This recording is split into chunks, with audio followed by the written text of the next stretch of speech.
Olá, aluno, seja muito bem-vindo a mais uma videoaula. Professor Hudson falando e dando continuidade aos nossos assuntos aí sobre saneamento ambiental. Hoje a gente vai continuar falando um pouquinho mais, a fundo de alguns pontos relacionados ao saneamento ambiental, tá? E, para ser mais específico, a gente vai falar sobre o plano de drenagem urbana e também vamos falar sobre resíduos sólidos. Nesse primeiro momento, nessa primeira aula, a gente vai dividir ela em duas, tá?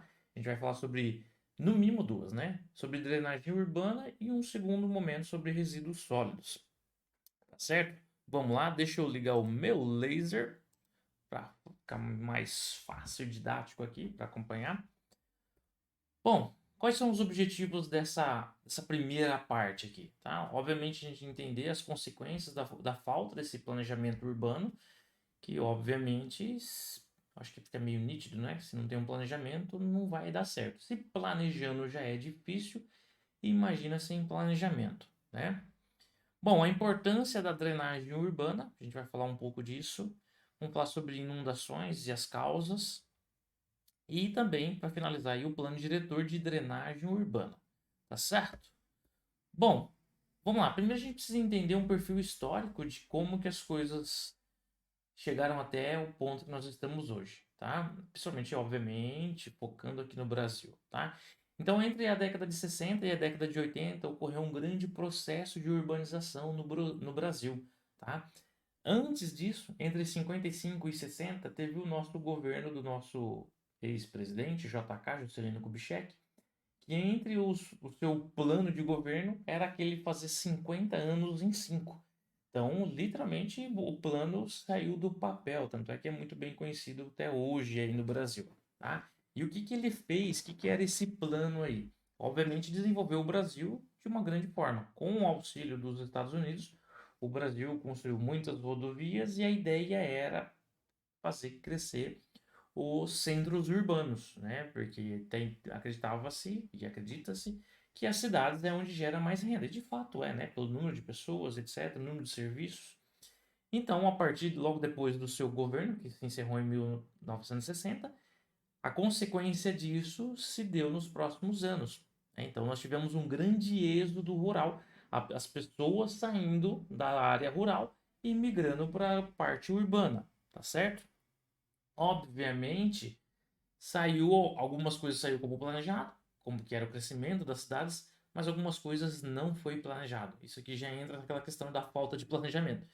Então, os grandes centros tiveram um crescimento muito rápido e, consequentemente, desordenado. E aí, onde surgiu, principalmente São Paulo, Curitiba, Rio de Janeiro, BH, as grandes cidades do Brasil, né, do Sul também, Porto Alegre, etc. Tá?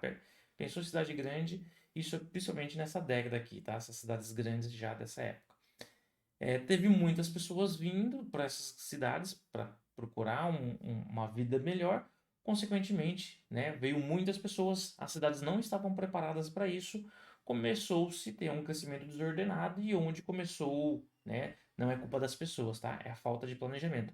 Começou-se a crescer as periferias e as periferias com falta de estrutura, falta de água encanada, né, de água tratada, de esgoto e, consequentemente, isso acelerou o processo de desigualdade social. E aí é onde a gente vê as periferias, né, com esgoto a céu aberto, entre outras coisas ali, tá certo? Problema dessa falta de planejamento, mais uma vez reforçando, tá?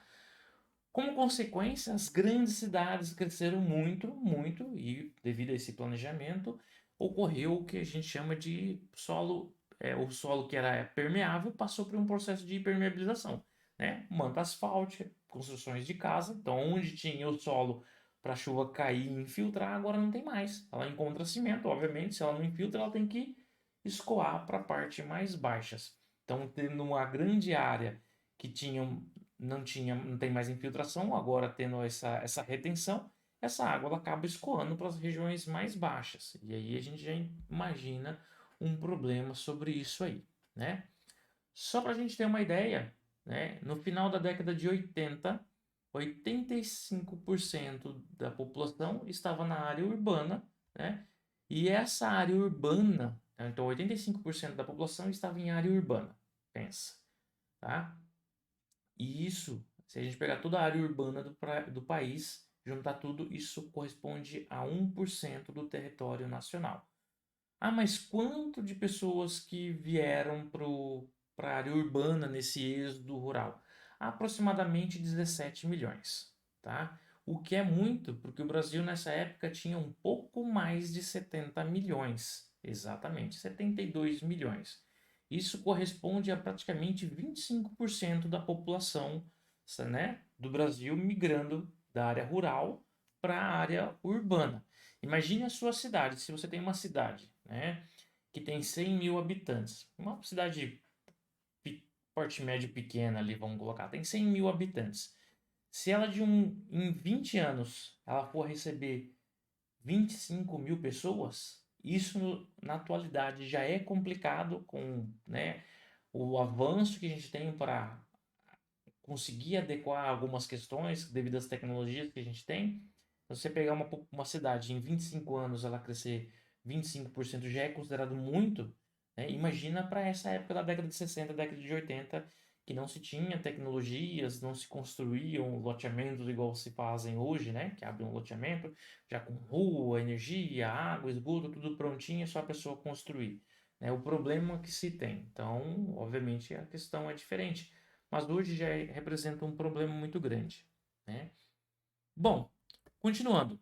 Com esse processo de urbanização, as grandes cidades, ou melhor, as cidades em geral, tiveram um grande problema, uma consequência dessa vinda dessas pessoas. Quais eram esses problemas? Tá? Uma boa parte desses problemas estava relacionado, então, ao comprometimento da sustentabilidade hídrica. Então, começou a se faltar água, começou a se gerar esgoto clandestino e jogar, né, tanto esgoto e lixo nos rios, que aí começaram a virar, né, literalmente esgoto a céu aberto, né, mas eram rios com águas limpas, peixes, etc. Tá? Um caso desse caso aqui, muito simbólico, é o Rio Tietê em São Paulo, né? Que tinha, as pessoas pescavam nele e hoje não consegue, não tem nada lá, né? Pelo menos dentro da capital, tá? Então teve um grande comprometimento dos recursos hídricos ali, tá? Um outro problema muito grande com essa vinda dessa população, devido a essa falta de planejamento, é a ocupação de áreas de risco. Vira e mexe a gente vê nos noticiários algum problema relacionado a deslizamento, entre outras coisas, porque as pessoas acabaram indo ocupar essas áreas de risco. Não porque queriam, mas é porque literalmente é o que tinha disponível para ela naquele momento e é o que a situação financeira delas permitiam que elas conseguissem custear, tá? Consequentemente, esse aumento dessa população e entre outras coisas, e essa falta de planejamento toda, acabou gerando um aumento, né, de resíduos sólidos, aumentou a população e, consequentemente, uma má gestão desses resíduos, né? Tanto é que em grandes centros a gente vê muito lixo jogado em rua, entulhado em algumas calçadas, e aí quando chove, alaga tudo, esse lixo entope a boca de bueiro e é um grande problema aí, tá certo? Então é um problemão. Consequentemente, né, como eu falei, se chove, inunda, né, esses resíduos vão entupir bueiros. Tem a questão da hipermeabilização do solo, né? A água que infiltrar no solo não está infiltrando mais aqui, ela está acumulando e ela está indo para regiões mais baixas.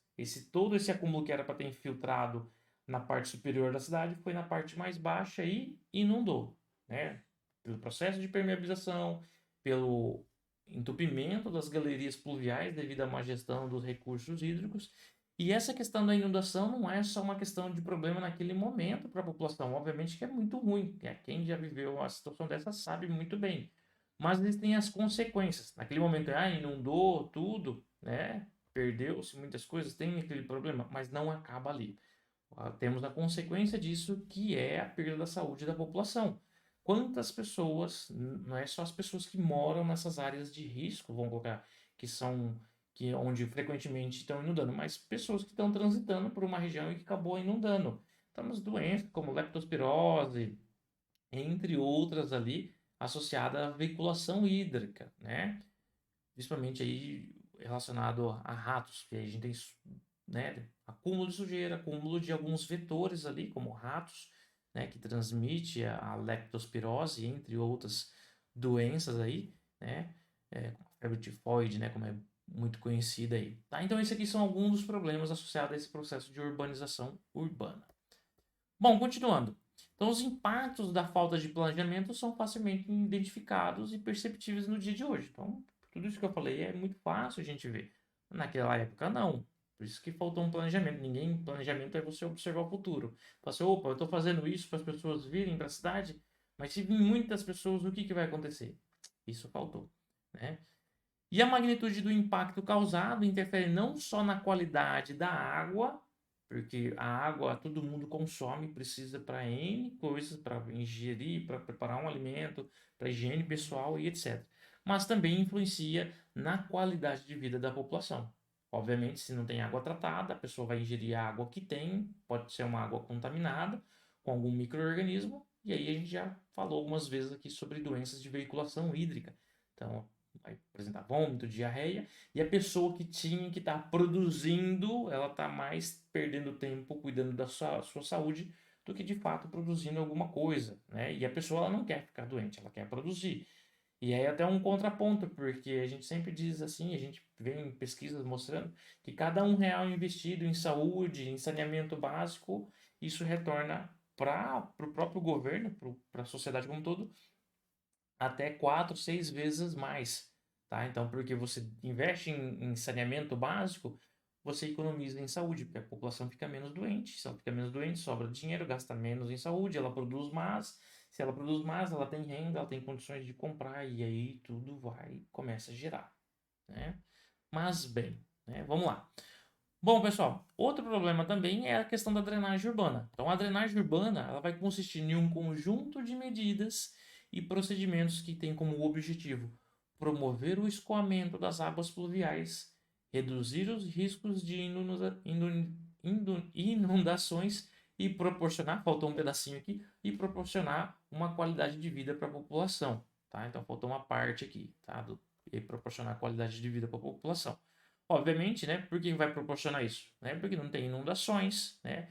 Tem todo um aparato para recolher essa água pluvial, já que todo o solo foi impermeabilizado, e fazer a destinação correta para ela, tá? A gestão das águas, ela cuida tanto da água tratada e de outras coisas, né? Então, a gestão das águas urbanas fundamenta-se no planejamento, ou seja, né, verificar as condições futuras, no suporte quanto aos serviços de saneamento básico, na conservação do ambiente e no monitoramento. Então, a gestão da água ela vai cuidar dessa água que vai ser fornecida para a população, né? Fazendo o processo de conservação e monitoramento para saber se essa água não está sendo contaminada por algum efluente, algum esgoto clandestino e etc. Então, nesse ponto, a gente entende que a questão da drenagem urbana está relacionada com a gestão das águas. Porque uma vez que essa drenagem urbana coleta tudo que está vindo da rua, e aí vem óleo de carro, tudo que é coisa que está jogado ali, e ele vai ser despejado em algum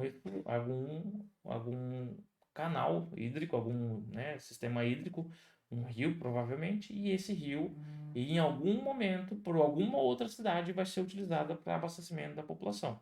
Então tem que ter esse monitoramento aí. Bom, aqui coloquei algumas imagens, peguei lá do Instagram lá do Terra e Água, acho que é isso, Terra e Água.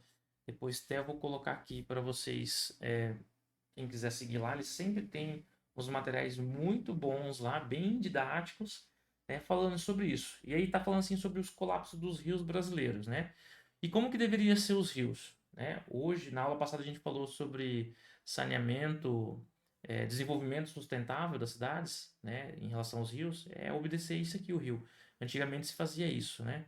Então, ó, como deveriam ser os rios, né? Ter a mata ciliar do lado, né? Obedecer os rios, porque tem as regiões dos mangues, né? Ou várzeas, né? Que vão infiltrar ali, que são áreas alagáveis, que quando chove, naturalmente elas vão alagar, que ela tem esse aporte da chuva, né? Que a água vai acabar inundando, que é o que está representado nessa figura aqui, ó, do Igapó. Deixa eu colocar em tela cheia para vocês.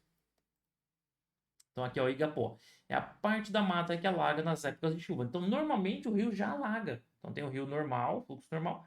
Na época de chuva tem essa região, a margem que acaba alagando, né? E Igapó significa rio com raízes, devido às árvores.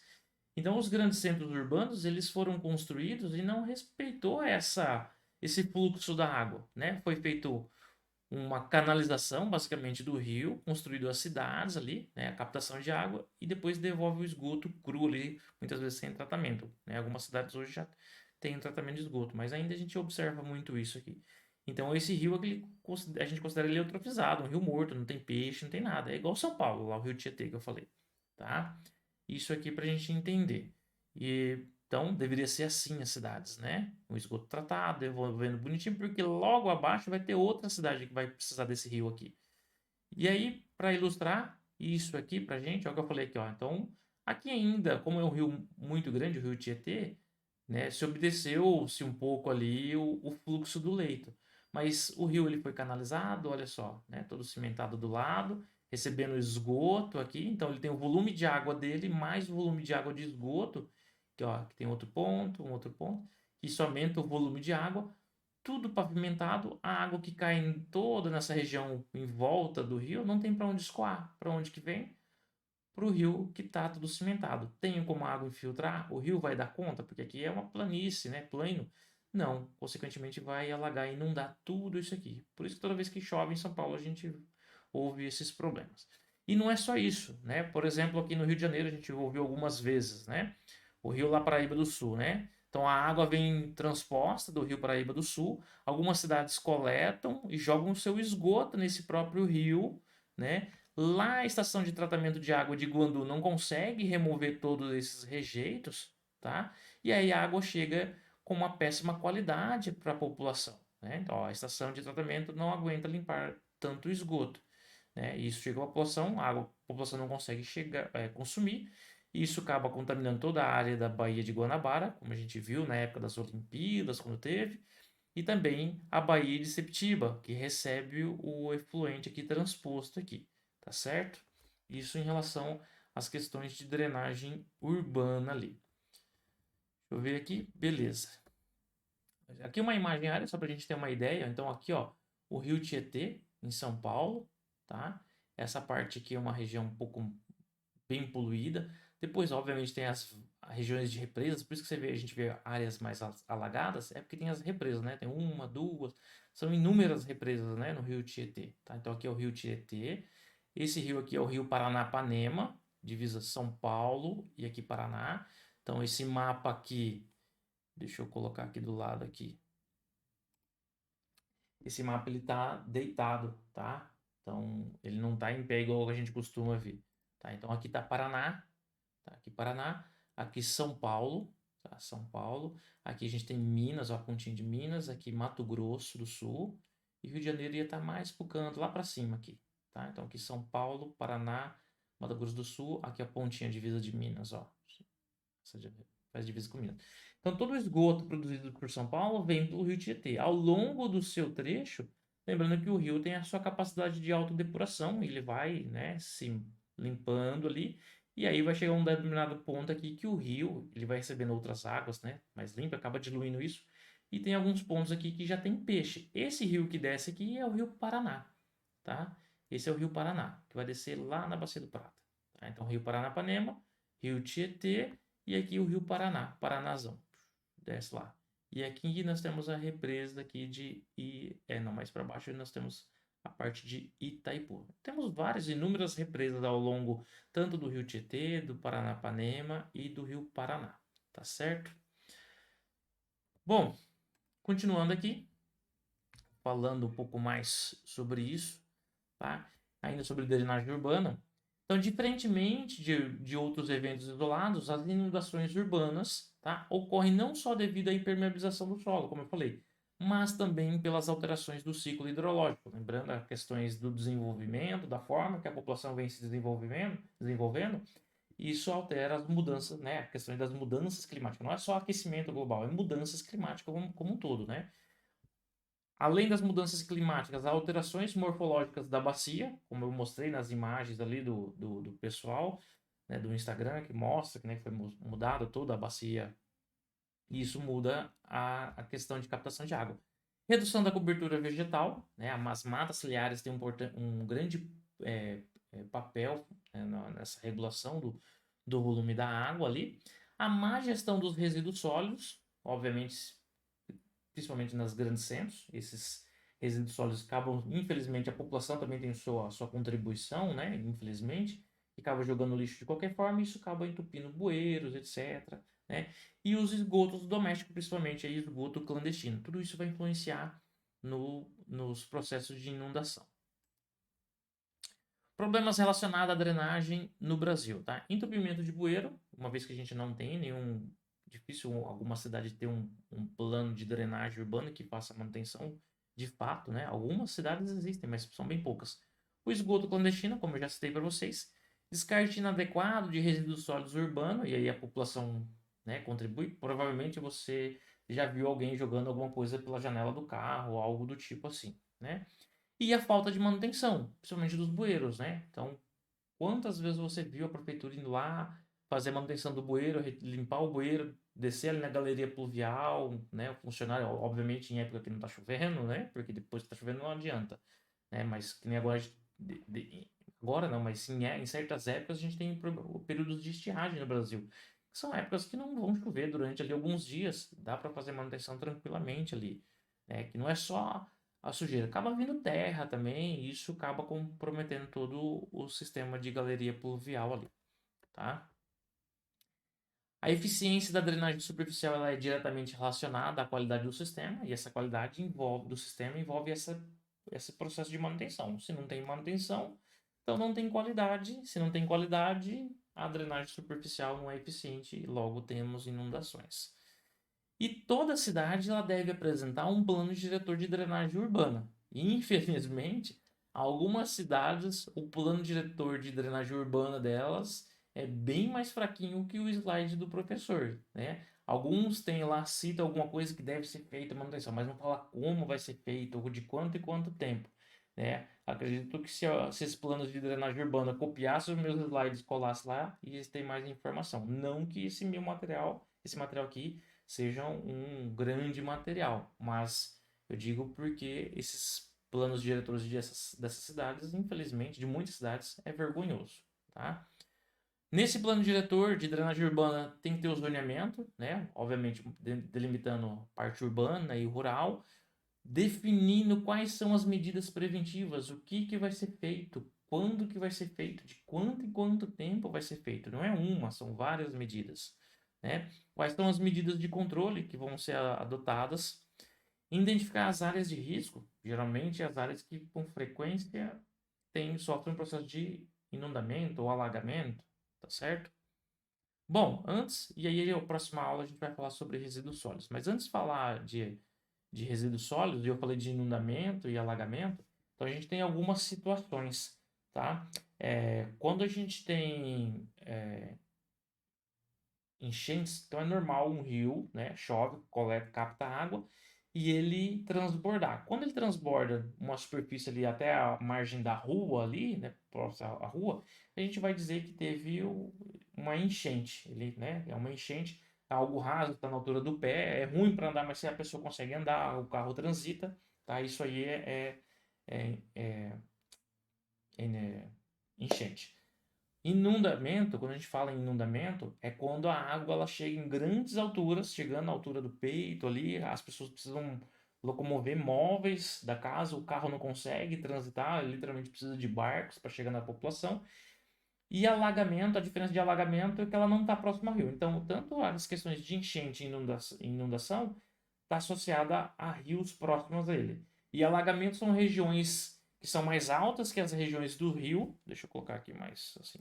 São mais altas que regiões do rio, uma porção mais alta da cidade, mas tem pelo relevo da cidade, essa porção aqui chove tanto que a água não consegue escoar e acaba se acumulando ali. E aí forma como se fosse lagos, por isso que a gente chama de alagamentos. Não que essas regiões que, né, não possam inundar, pode também, tá? Mas geralmente é mais comum o inundamento, né, as inundações ocorrerem regiões próximas a rios, tá? Então, assim, enchente, né, encheu o rio, transbordou, é uma coisa, né, algo que um carro consegue andar. A água entrou, invadiu a rua, mas você consegue transitar tranquilamente. Inundamento não, né? As inundações não. Já chega a meia altura, né? Quando a gente vê as reportagens, que a água chega até uma certa parte da parede, né? Então a pessoa precisa mover os móveis, é barco que vai lá socorrer uma pessoa, algo do tipo, porque carro nenhum anda ali. E alagamentos são em regiões altas, mas ocorre esse acúmulo de água. Tá certo, pessoal? Então, como eu falei, a gente ia dividir em duas fases, duas partes dessa aula aqui. A primeira parte sobre drenagem urbana, é essa parte, e depois eu vou falar sobre, continuando aqui só pra gente ver, ó, a gente vai falar sobre resíduos sólidos, tá? Então, opa, acho que eu não tinha mostrado para vocês o último slide que eu tava falando comigo com a tela cheia. Não, tava assim, tava certo. Tá? Então, próximo slide, próximo conteúdo, a gente vai falar sobre resíduos sólidos, mas isso aí fica para uma próxima aula. Gente, valeu, muito obrigado e até mais. Tchau, tchau.